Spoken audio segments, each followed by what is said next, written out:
Good morning, everyone, and welcome to the Fiber Broadband Association's Fiber for Breakfast. We're now in our 11th episode of 2023. But before we kick off, I'd like to thank Wesco, the platinum sponsor of Fiber for Breakfast, and our gold sponsors, Nokia and Vetro. On Monday, the Biden administration proposed a 77% increase in funding for NTI in support of its efforts to oversee billions in new broadband grants. This funding increase is a huge endorsement of Alan Davidson's leadership by the administration, and this funding level is more than double the historic run rate of funding for NTIA. Also on Monday, the Fiber Broadband Association submitted comments to the Office of Management and Budget, affectionately known as OMB, supporting the goals of Build America, Buy America, what we like to call BABA, to produce fiber optic cable in the United States. However, the implementation needs to be realistic as it relates to our existing supply chain, which really boils down to three key recommendations we're making. First is the manufacturing process to make optical fiber and fiber optic cables can and should occur domestically. Second, limited and targeted waivers should be provided for all inputs and components for fiber optic cables and fiber connectors and network electronics that cannot be practically sourced in the US. And lastly, we should permit manufacturing for all inputs and components of fiber optic cables, fiber connectors, and network electronics to occur in countries with whom we have free trade agreements.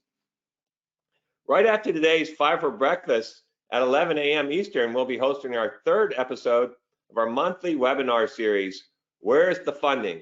If you missed our last episode with NTIB Director Evan Feynman, I highly recommend that you go to the FBA website under events and watch the replay. This week's episode is Intro to the Capital Stack with David Hartland, the president of ITC Holding Company. This should be a very informative session, so you're not going to want to miss it. Speaking of can't miss events, please register today for our next Regional Fiber Connect workshop and Train the Trainer class in Oklahoma City on April 6th. These workshops have been incredibly popular, so please register today.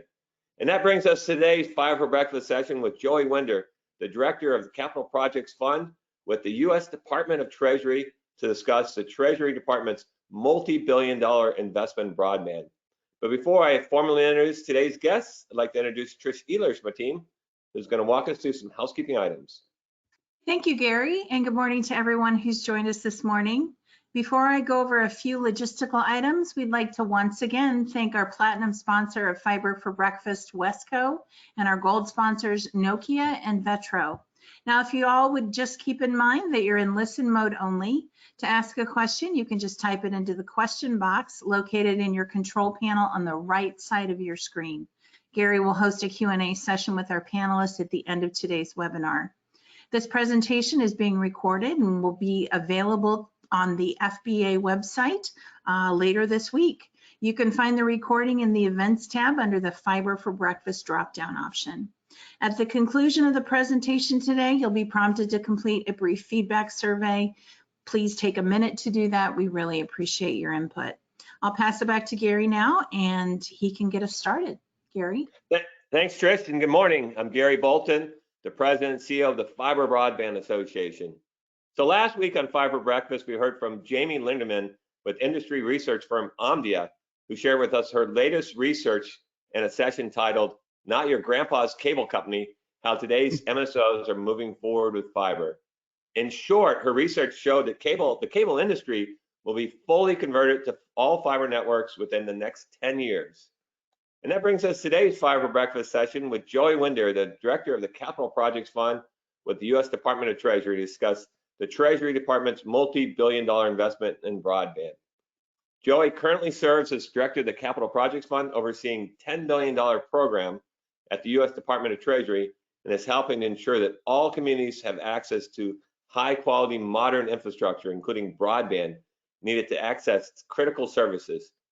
He previously served for nearly 13 years on Capitol Hill, most recently as Senator Ed Markey's Senior Policy Advisor, where he led a team covering a wide range of issues, including telecommunications and infrastructure. Joey also worked as then Representative Markey's Legislative Director, and prior to working for Markey, Joseph served as the counsel for the House Transportation and Infrastructure Committee. He received his BA from Wesleyan University and graduated magna cum laude from Harvard Law School. Welcome, Joey. And for audience, please type in your questions as they go, and we'll work them into the Q&A at the end.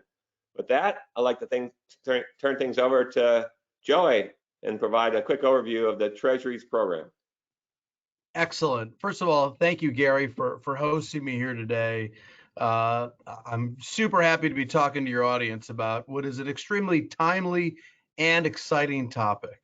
And so if we can go to the next slide, I'm just going to do a few-minute presentation about what our program is about, its origins, and where we are today.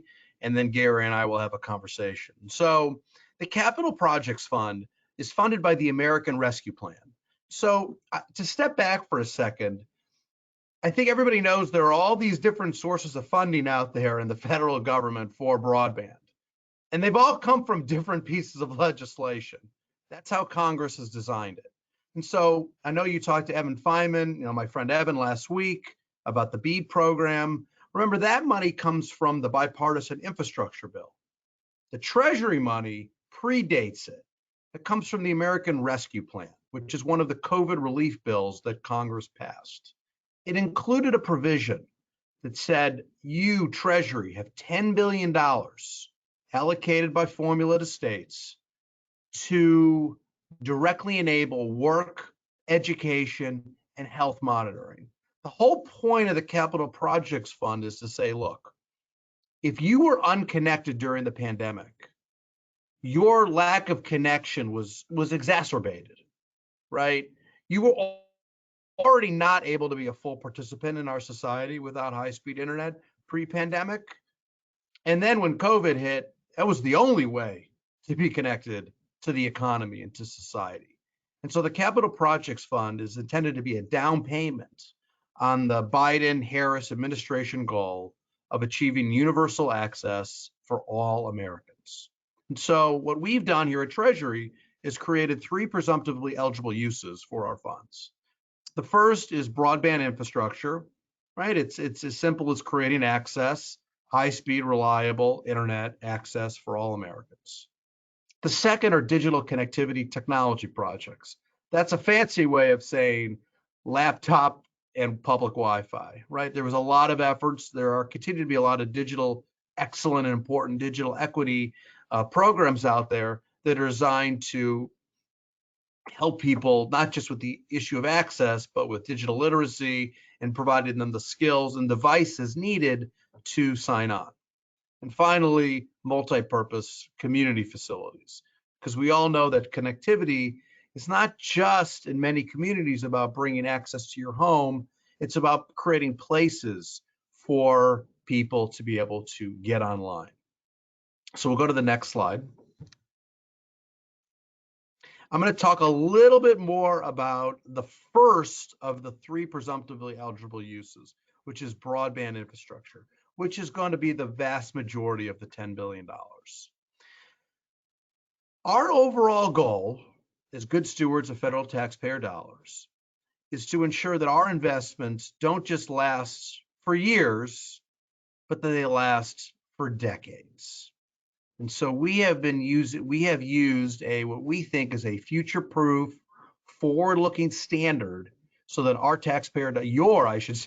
all of our taxpayer dollars are used in the most efficient way. And so our build-out standard is 100 symmetrical. And so some people say, well, haven't you put your thumb on the scale in favor of fiber? The answer to that question is, you got us. Yep, we did. And we have put our finger on the scale in favor of fiber, which definitely plays well to this audience, given this is the Fiber Association. We, though, acknowledge that fiber is not perfect for every corner of the country, that there are topography, geography, excessive cost issues, and there are places where it is impractical and you're permitted to go to a lower standard, 120. The only other thing I want to point out on this slide, which I think is important to note, is besides requiring 100 symmetrical, is we require all of our providers participate in the ACP, which is the affordability program at the FCC. Now, the good news is providers like the ACP. And the administration was very successful in getting most of the major players to commit to having $30 plans be offered to ACP subscribers, which means that if you're an ACP eligible household, you're getting the internet for no cost, which is just tremendous. But I want to emphasize that the ACP is so essential for two reasons here. One is the obvious reason, trying to bring internet access to those that don't have it today. And affordability is a major barrier, and the ACP helps overcome that. But the other reason why ACP is so important is that we've heard from many providers that they're making assumptions about where they're building out, about how many subs that are ACP eligible are going to sign up. It's a revenue stream for them. It's part of their return on investments. And you think, if you step back and you think about what my program's doing, what Alan's program is doing at NTIA, we're trying to address a market failure, right? Where providers didn't want to go to places because they couldn't make a profit. And so we're trying to incentivize them to go to those places with CapEx subsidies to help build out. But the ACP is another piece of the story, right? It helps with operating. And so, I'd be, and I'm sure we'll get to it in the Q&A, but I would be remiss not to put a plug in for ACP, how essential it is on so many levels, and why it is incumbent upon Congress to fully fund it moving forward. I'll go to the next slide, which is the last slide. Good news is we're moving. So states got their allocations a year ago because our allocations were determined by statute. And to date, we have awarded states, 34 states, their plans that totals over $5 billion. And those states estimate that we're going to connect nearly 1.5 million locations, which is really tremendous. And this is just half the money.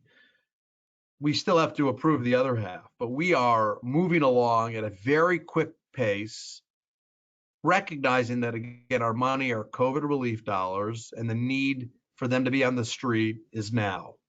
The other thing I'd add here, and then I'll turn it back over to Gary, is we're talking about having awarded $5 billion, but I can tell you there's a number of states where construction is already underway, right? They're past the point of putting bids out on the street and having them be won. There's construction happening in Virginia. There's construction happening in Louisiana and other states. That means we are finally getting close to the goal of connecting these locations, these homes and businesses. And so that's probably the most exciting part about the program, is we're going to see the results starting to come to fruition in the coming months and over the coming years. And the impact is just going to be real. It's going to be large, and it's going to be widespread across the country.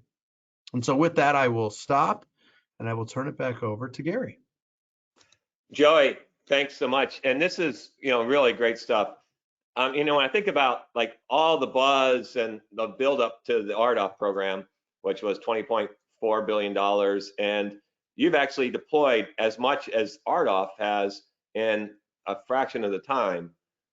That's amazing. So Treasury hasn't traditionally been in the broadband subsidy program. So how is it that you were able to have so much success so quickly? Sure. I would give two reasons. I'm going to give part of the credit to states, and I'll give part of the credit to Treasury. States, what this program does is empower states to make decisions, right? The pendulum has swung. Whereas if you think about BTOP, and also you think about RDOF and Reconnect, those are federally decided projects where the federal government is having a lot of say over exactly where the money's going to go. With our money, the way Congress decided is that a lot of the authority, the power, rests with governors, rests with states. And so by empowering states to address the critical needs that exist in their own communities, within their own boundaries, we're seeing very quick results because they know where the problems are. They know where the holes are. And it's not a one-size-fits-all approach. The problems in Massachusetts are different than they are in Maine, different than they are in Montana and Maryland. And so we're seeing a range of solutions that are out there that are working to plug in these holes. You know, the other thing I would say is I'm obviously, I can't not but toot Treasury's horn here. You know, we do feel an obligation, given these are COVID relief dollars, to move them fast. And I do think there has been a benefit in not having any, we'll call it bureaucratic history, right, of running different broadband programs and how our program fits into them. When you get to create something new, right, when you've got a clean slate, in some ways it's easier to create it because you don't have any precedent. You could say, here's the problem that exists right now in 2021, 2022, 2023. Here's what the world looks like in our COVID or post-COVID world. Let's put it together right now. Well, that's great. So you guys were one of the first out of the gate with the 100 by 100 symmetric standard. So you provide a little bit of insight, can you provide, you know, some more of the thought process why fiber is so critical to administration, and then also how are the states responding to that? Sure. I'll answer the first part first, and then how states respond. I mean, I think it's a very simple answer. The speed standards need to continuously increase, right? There was a time, when I got on the internet when I was in high school, it was a 14.4 modem. That was enough then, right? Now you need fiber. You got multiple individuals in a household or streaming different things at the same time. There's always more and more bandwidth constraints being put on our service. And so you don't want to have to fund something that you have to rip out of the ground or improve or upgrade in a couple of years. Again, as I said earlier, let's make a long-term investment and get it right over the long term. In terms of how states are responding, states are great. States are excited about our program. I mean, they're excited about the timeliness of our money. They're excited about the flexibility. And there are lots of providers out there, many of which are your members, who look at the 100 symmetrical standard and say, no problem. Happy to bid. Let's go. Well, I mean, certainly Wall Street feels that fiber is very accretive, so it's a good investment. So under the Capital Projects Fund, there's 3 programs for the states to help their communities. How are you seeing the states subscribe to these programs? Are they typically taking advantage of all 3? Depends on the state. You know, we have some states that are mostly or all broadband. We have other states that are leaning much more heavily on the other 2 categories. I think some of it depends on geography. You know, in the end, you'll probably be able to see a theme, right? You know, there are states that have much larger access problems, and other states where, you know, they're sort of beyond that step and they're thinking more about adoption and digital equity and literacy. So it's really a combination, and ultimately it's the state's prerogative. We have states that have applied in all 3 categories, and some that, you know, just in one category. But I can tell you that the majority of the money will be spent on broadband, on fiber, and almost all states have applied for at least some portion of their money to use for broadband infrastructure. You know, at the top of the hour, I'm going to be talking about the capital stack. So when you think about the Capital Projects Fund, and then you have, you know, other ARPA funds, as well as, you know, RUS, the RDOF, you're going to have BEAD. How can someone leverage the Capital Projects Fund to be able to, and leverage all these different programs to really be able to get fiber out to everybody in their community? Sure. Well, listen, I acknowledge, you know, every program is a little different, and it does require a little bit of education. But what we're telling states as a starting point is, and states understand it because there's been so much education and so much stakeholder engagement, and frankly, so much cross-pollination across states and lessons being learned and shared. We're saying to states, make a whole plan, right? Don't view capital projects in isolation. Don't view BEAD in isolation. You might not know exactly what your allocation is, but every state, I think, has a sense of what they're going to get at this point.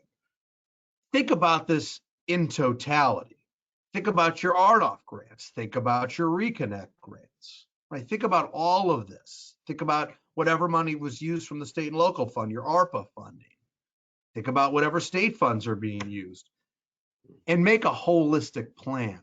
The good news is most states understand that. And that's how they're thinking about this in terms of waves, right? They're using our money and they might not be using it as a match for BEAD, but they're using it thinking we're going to use it here. And then BEAD's going to come and we're going to use that here.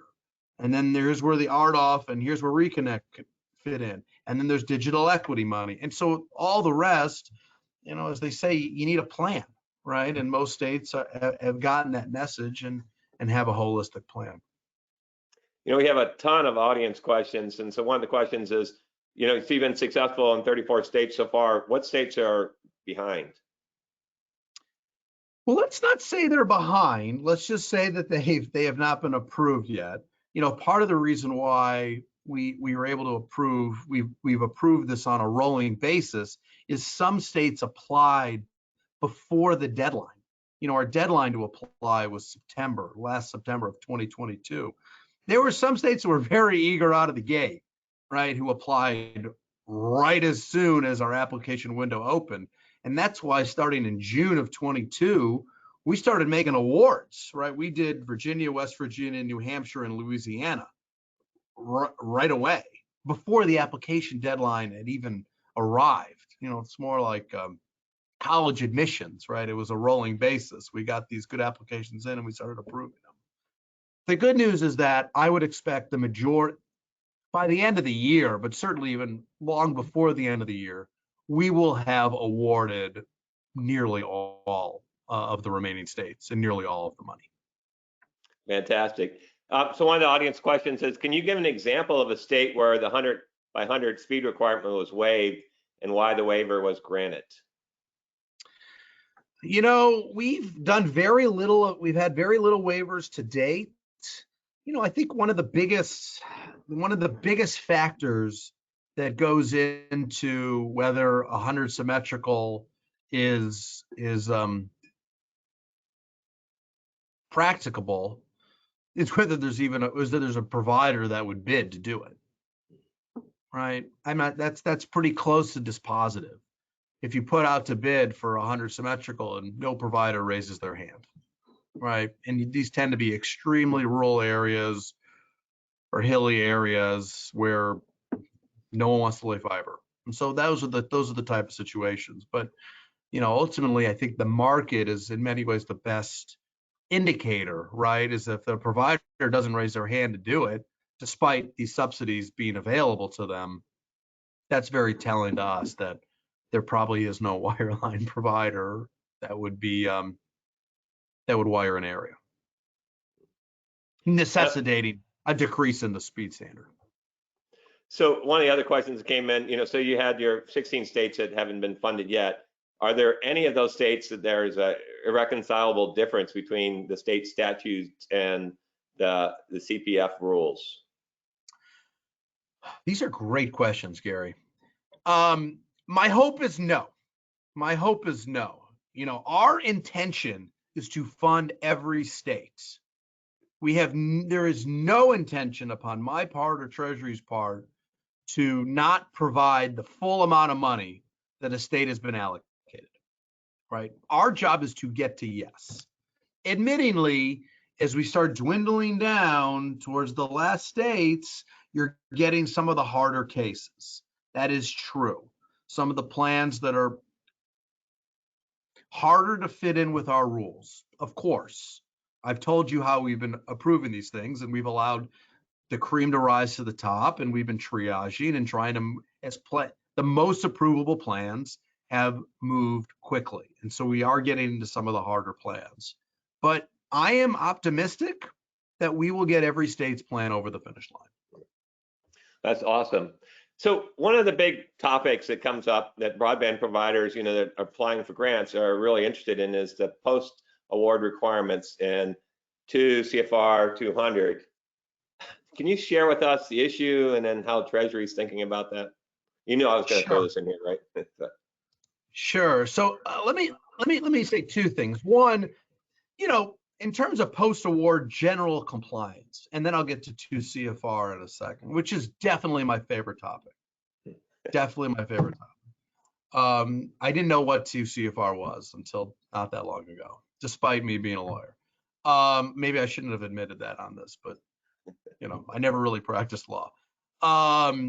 So, our compliance regime is robust, right? It's not as if we just award a state and we say, we'll see you later, right? I mean, we are requiring quarterly reporting by states on their progress. And we require, once at completion, they have to provide the long and lat of every location that's been served, right? Because we do feel an obligation to our federal partners, particularly the FCC and NTIA, to ensure that our federally funded locations are fed into the larger map, right? We need to have a global awareness of where all of our funds are. And so that is a reporting requirement that we take very seriously. I also want to add that it's not as if I sign a memo for $350 million for Texas and we just sign over a check, right? We make the award, but we send Texas nothing, right? This is a reimbursement program that follows the Cash Management Improvement Act, which is to say that Texas comes to us. I'm picking on Texas for no reason. I think they've got a great broadband office down there, but I'm just using them as an example because I remember their exact allocation number in my mind. They will submit to us, look, we have these construction costs have happened. We're seeking reimbursement. We're seeking funds, to pay the ISPs for the work that's done. That happens periodically over time, right? And so if I'm not going to say it, but folks could read between the lines, right? If a state becomes wildly out of compliance, they might have problems, right? Because our leverage is that we still are holding on to the dollars. So it is incumbent upon states and ISPs to continue to follow our rules long after even the award has been made. Was that too harsh? No. So what? So that's a couple compliance. Things. Yeah. So that's compliance. And so I'm going to get into 2 CFR. Well, so there's the administration costs that people are complaining about, and there's also some of the other onerous obligations that make it difficult. Is that? How are you guys thinking about that? And is sure. there So 2 CFR. So the uniform guidance, for those who don't know, is the Bible that governs, in general, grant making by the federal government.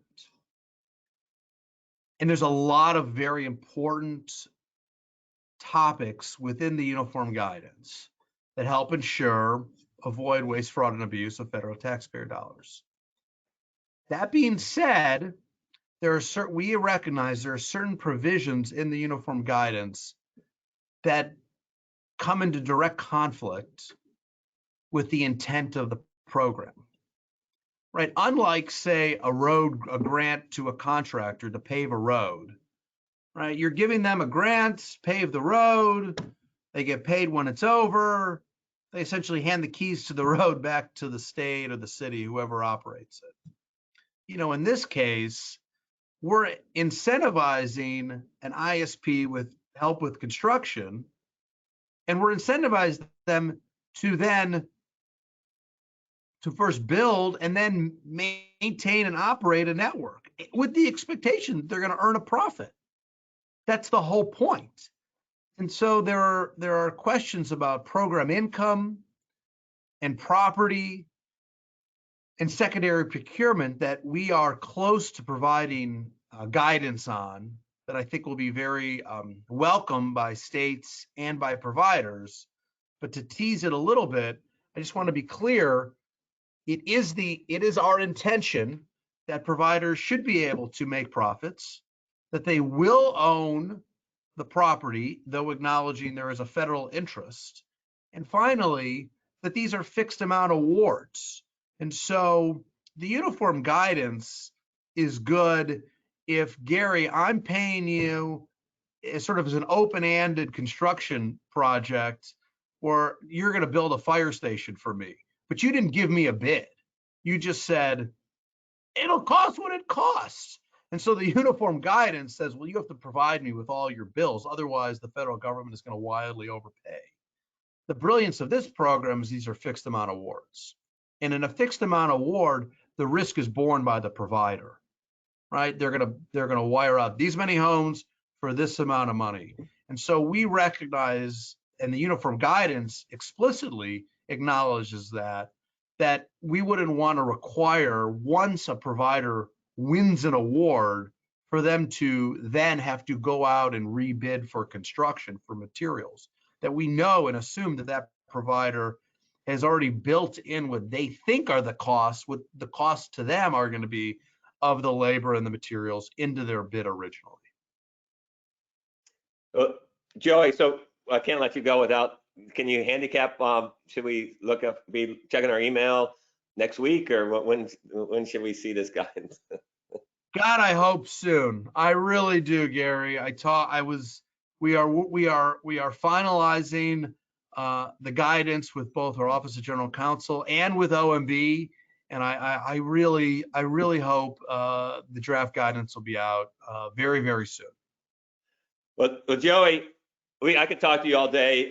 First of all, thank you for the tremendous work that you and your team are doing and the great success that you've had. And I'm looking forward to continued success. The next $5 billion to come out. So thank you for that. America thanks you for that. And for our audience, please join us next week, where we're going to be speaking about the 2022 Fiber History in the Making with Jeff Hainan, the research firm Deloro. And basically 2022 was a huge year for fiber. And now that the numbers are all in and the dust is cleared, Jeff's going to share with us how big a year it was and what the future holds for technologies, including 25 gig PON and 50 gig PON and 100 gig PON. So you're not going to want to miss that. So thanks, everyone. We'll see you guys next Wednesday. And hopefully you guys can see me in about 37 or 27 minutes on the Capital Stack. We'll see you guys. Talk to you later. Thanks, Joey. Thank you.